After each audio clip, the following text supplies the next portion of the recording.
Hello everyone, Mike here, and today as you can probably tell from the video title, I want to talk about what is essentially the end of Irrational Games, the developers behind BioShock, BioShock Infinite, System Shock 2. They are a developer studio. They are a subsidiary of 2K Games, which is the publisher, who's also takes on Rockstar and other titles, but that's not about. This video is not about them. This video is about Irrational Games and the announcement of the closure. Ken Levine came out and announced. Now, this is a pretty big announcement. Came as a shock to a lot of people, and there's a reason why I wanted to come up with the video, or just I really needed to commentate about this because what Irrational Games they've done and what Ken Levine has done and what he's created it may sound cheesy, but it's changed my life. Now, so this video may not, people who don't play video games may not see the appeal of this video or understanding why I'm making such a big deal about it. Oh, it's just a video game developer, there's going to be more video games that come out. Yeah, that's true, but this is a big loss in the video game industry. It's not a tragedy, but it's one of those, it's a bittersweet moment. For the reasons that Ken Levine has stated that really he wants to get back to his roots. And they started Irrational as a small team, and look where it led them. They're masters right now. But on Tuesday, because when the announcement was made, today I'm recording this on the 19th, and I will upload it on the 21st of February. Tuesday, for me, it was just a normal afternoon. I was reading through my Twitter, and all of a sudden I see a GameSpot tweet. Among the dozens of Titanfall tweets, there's one tweet that pops out that says, "Breaking news, Irrational Games, creator of the BioShock series, is effectively shutting down." And at that moment, my jaw dropped, and I clicked on the article. I was in disbelief. I retweeted it with a no, but I was just in shock that, something that the game, I'll go into more about why BioShock is such a significance to me, but the article quotes Ken Levine as saying, quote, "I'm winding down Irrational Games as you know it. I'll be starting a smaller, more entrepreneurial endeavor at Take-Two. That is going to mean parting ways with all but about 15 members of the Irrational team. There's no great way to lay people off, and our first concern is to make sure the people who are leaving have as much support as we can give them during this transition." So you can tell right there that, this is a heavy step for everyone involved. Obviously, and Ken Levine and the other co-founders of Irrational, this is their baby. And it's like saying, you know what, it's time for you to go, it's time for you to go and to move on. And it's, I don't know, when I first heard the news, again, I said I was in shock. It's hard to me, it was hard for me to hear. I'll get over it, sure. But it's just one of these things where I've been thinking about it the last 24 hours and really just all that has been given to the world through Irrational Games and what they really mean. Now, I said that earlier that, someone who's not a gamer will watch this video and realize, well, I don't get what the big deal is. And you can sort of liken this to when, say, your favorite band breaks up or they go on a hiatus. And I can liken that to an experience of my own. Back when I was a sophomore in high school, it was February of 2005. I was in Mr. Harmon's biology class, and class had not started yet. We had one computer in the room that was for the classroom, and this was before smartphones really came about. iPods were around, but there was no iPhone, no smartphone. So one morning, classmate came up to me and he's like, "Hey Mike," or Michael, I went by the time. He's like, "Hey Michael, your Blink-182 broke up." And at the time, Blink-182 is my favorite band, and they were my favorite band for 3, 4, 5 years, and I loved them, and I loved everything they did. And I'd been to their concerts, and I was in shock and just disbelief and anger and upset. And that's sort of how I'm feeling right now with Irrational. But the difference is that, you know, again, Blink-182, they went off, they were arguing and they got into fights, that's why they split up, then they came back together. But Irrational, it seems like there's no hard feelings there. It's, like I said, it's sort of like a natural progression. Really, it's a departure from the... It's interesting. I don't know. It's interesting because Irrational is under a AAA publisher, 2K Games. 2K Games published, you know, Rockstar games, you know, the Grand Theft Auto 5, BioShock Infinite. But, so again, I can sort of liken it to, you know, say your favorite band breaking up, knowing that they're not going to make any more music together. They might go off and do their own projects, so you'll have that, but they won't be together again. The series or the music you love from them, the style, will not be there. I guess the upside, it's kind of an upside. It's kind of an upside. It's kind of a downside too. Ken Levine is leaving the BioShock trademark in the name to Take-Two Interactive, so they can do whatever they want with it. That could mean more BioShock games. There could mean no BioShock games. Personally, I would like to see the series conclude and be over and end. You know, the Burial at Sea Episode 2, part of DLC for BioShock Infinite, is launching, I believe, in a month or so. And that's going to be the last from Irrational Games. It's going to be the last BioShock piece ever touched by Ken Levine. And I don't know if I can really... It won't be the same if it's under another developer. It won't have that Ken Levine touch. I know that BioShock 2, you know, was still produced. It wasn't by Ken Levine, but it still holds up on its own. And that's a hell of a frightening game. But so I guess I want to go back and just sort of talk about why BioShock is significant to me and why Irrational Games has had the impact they have had on my life and for thousands of others. I had no idea what BioShock was when I first heard of it. This is back... I didn't pick it up until a couple of years after it came out. And I picked it up for the PlayStation 3. And I remember talking about my little brother at the time. He had a friend who let him borrow it on the 360. And I watched my little brother play a few minutes of it. And I was like, oh, cool. You get to fight these big guys with drills. I didn't really know much about it. And it was... So I decided to pick it up on the PlayStation 3. I figured, you know, I played on PS3, my brother played on the 360. Yeah, after a little while playing, I just couldn't really... I was understanding what was going on, but I left it.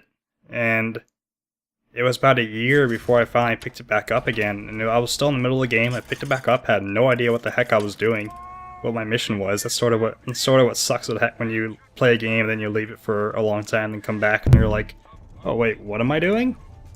So I pick it up and I'm by some gatherer's garden or something, and I just continue playing. And I'm not going to spoil anything because I know people haven't played BioShock in the games, so I don't want to spoil anything. But for those of you who have played the game, you know the part where things they turn on you, and at that moment, I just remember thinking just, holy shit, like, holy shit, I can't believe this is happening. This is a video game. This isn't a movie. This is a video game doing this to me. And up until then, that has never, I've never had a video game or anything like that affect me the way it did. Not even a movie. You know, you have albums or musicians and bands, people say, oh my gosh, they changed my life. You know, it's the same thing that happens. You know, it's for me musically, that would be Muse's Absolution, just fantastic, my #1 album of all time. But it's away from the point. But there's that point where, I don't know, I mean, everyone, I guess, operates on a different level on a different sort of intellectual level. I don't know if this is going to sound pretentious, but just hear me out. And BioShock really, it got on my frequency. And it grabbed me, and as soon as that what the hell moment in the game, and then just falling through it to the very end, I was just floored and obsessed. I became obsessed with the game and obsessed with trying to figure out the story and everything about it. I want to know everything about the game. I want to know everything. And I had actually picked up BioShock 2 before I finished the first one. And I didn't finish the first one. Oh, actually, I picked up BioShock 2 before I finished the first one because I knew, okay, there's a second one, so I might as well play the second one right after the first one. And the second one, it was good. It just, it just couldn't top the first one. And I have not played the Minerva's Den DLC for BioShock 2. That's one thing I still need to do. Possibly when there's another Steam sale, I'll pick it up. But, I mean, that moment it's just everything coming together. The Would You Kindlys, has stuck with me for years. And it's so much fun just to, say, come across Reddit or something one day, and on the front page or something about BioShock, or just in the gaming subreddit, or just to go to the BioShock subreddit and see all these theories and discussions, especially when Infinite came out. That place was just loaded with conspiracy theories and what ifs, and it was just incredible to see people come together. And that's what this industry does to people. It brings us together, and not just this industry, but Irrational Games and Ken Levine and the creative minds over at Irrational Games who gave us BioShock and BioShock Infinite. And for me, that feeling has, and just what they have accomplished, has been unparalleled.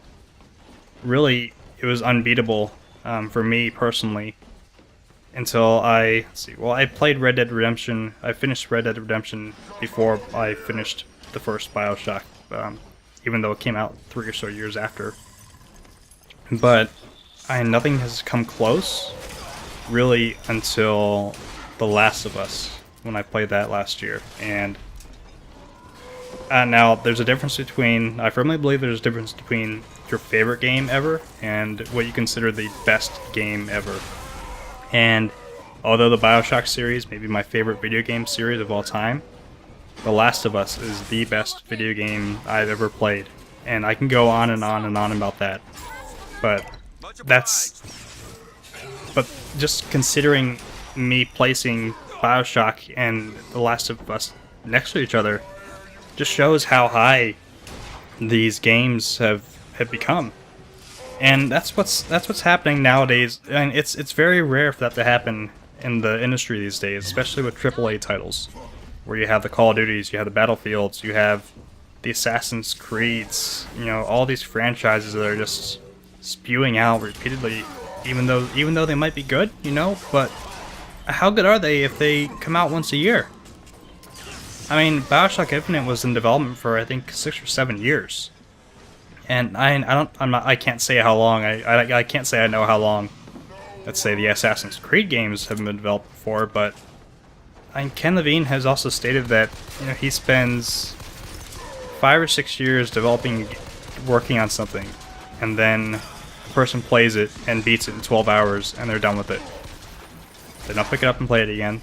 They're done with it. And it's kind of sad to think about. Someone's life is poured into something, years and years and years of their life, and then 12 hours, it's done, and that's it. They go return it to GameStop, buy whatever the hell crap they want to buy. But it's just, I don't know. It's kind of hard to think about. And I don't know. I'm just thankful that there's someone in the industry who's able to do this. And I mentioned the AAA, and AAA games, and I think that's partly the reason why Ken Levine is sort of moving and wanting to downgrade and go smaller. Not downgrade, but sort of downsize and just refocus his mind, because there's so much pressure from publishers and fans and expectations and journalists and reviewers and critics for a top-notch game out there, and it can make or break. It can make or break you, regardless if you're AAA or if you're indie. And so I can understand why Ken Levine would want to dissolve Irrational and start fresh. There are indie games out there right now that I've played that have had way better stories than any of these AAA titles. Papa and Yo, Brothers, A Tale of Two Sons, and To the Moon are a couple I can think of that just blow me away. And they're developed by small teams. And that's what Irrational Games started out as, a small team. And just seeing what they've grown into and what they can accomplish, I have positive outlooks for whatever comes next from Ken Levine and his team. It's gonna be, I don't know, it's not like a band breaking up or going on hiatus, forever. It's not a band. I liken it to a band breaking up, but sometimes band breakups are forever. This seems to be where, hey, I'm leaving you guys. We're gonna go do our thing, and we're gonna come back, and we're gonna give you something that we're proud of. And that's what I'm looking forward to. And yeah, the industry is a really tough place, and I give credit to anyone who works in there, who's able to make it there, and who works their ass off to give us something, and they see very little. The developers, the coders, the artists, their moment to shine. Really, you're looking at their product when you're playing a game, and that's what BioShock has sort of taught me. To not really expect more from games, but to look deeper in the games. Every game I've played since then, I've looked deeper into. I've looked deeper into the story, the characters, the artwork, the animations, the cutscenes, the writing.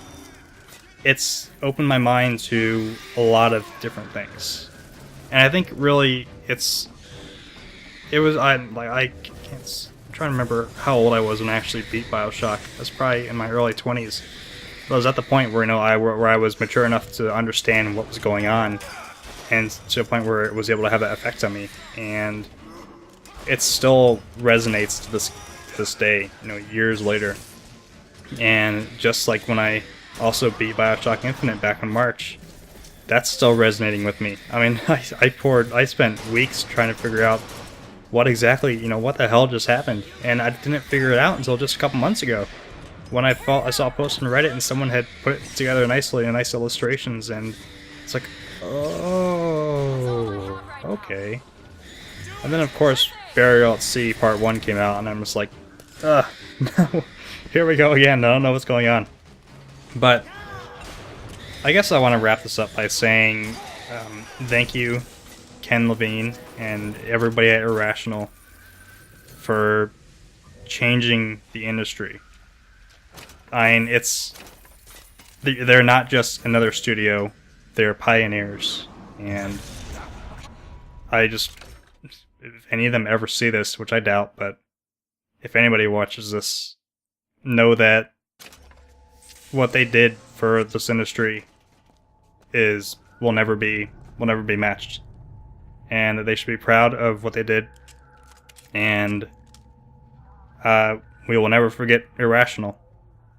They will always be number one, I think, for me, and what they've created will resonate for many, many, many years to come, and will be studied down the road for many years in terms of storytelling and what games can do. Games are not just they're not just hold a controller, control this person, beat the game. There's so much more than that.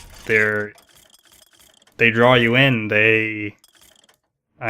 You become the character, and that is why Irrational was so good at what they did in developing these games. I think what happened with Infinite, though, unfortunately, was that Ken Levine even said, what he was talking about was he wanted to broaden the audience for that game. And this goes back to the pressure of being associated with a AAA studio. is that you're trying to reach that broader audience, because that's the audience, that's the only audience out there, is the big huge one. You know, you see Call of Duty selling 50, you know, not 50, you see it selling millions and millions of copies every year. That's the industry, and that's where games are being pushed into.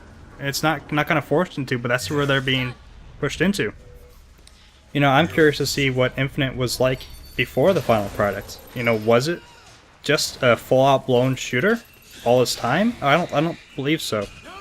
But that's sort of what it became, and it was story. There was story, but there was a lot of action. I think there was a lot more action than there needed to be, and it just sort of collapsed under its own weight, and it was unable to get to where it really wanted to be. But regardless, it's a masterpiece. I mean, that can be argued with people, sure, but to me, I consider it a masterpiece. And it's the game I'm not going to ever forget. Just like the first BioShock, when you first step into you get off the plane and you're in the water, and there's storming, the lightning, just fire all around you, and you see that lighthouse. That's gonna stay with me for a long, long time. So that's where I want to end this. You know, Irrational, thank you for everything you've done, for everything you've given the industry, you've given to us. And I wish everyone the best of luck. Best luck to Ken Levine and his new crew. I can't wait to see what they do. I'm looking forward to it. I'm content. I'm content with the fact that, you know, if this is truly the end of BioShock and Irrational, then it sure as hell went out with a bang. Alright, thank you guys for watching. I hope you've I hope this has enlightened some of you, and that hopefully someone out there feels the same way I do and just recognizes that how great this team has been in this industry, and how more people should be like them. More teams, more publishers, more developers should aim to be like them. I don't know. We'll see. Alright, I'm gonna leave it there. I'm gonna first for real this time. Thank you guys for listening. I appreciate it. And as always, take care.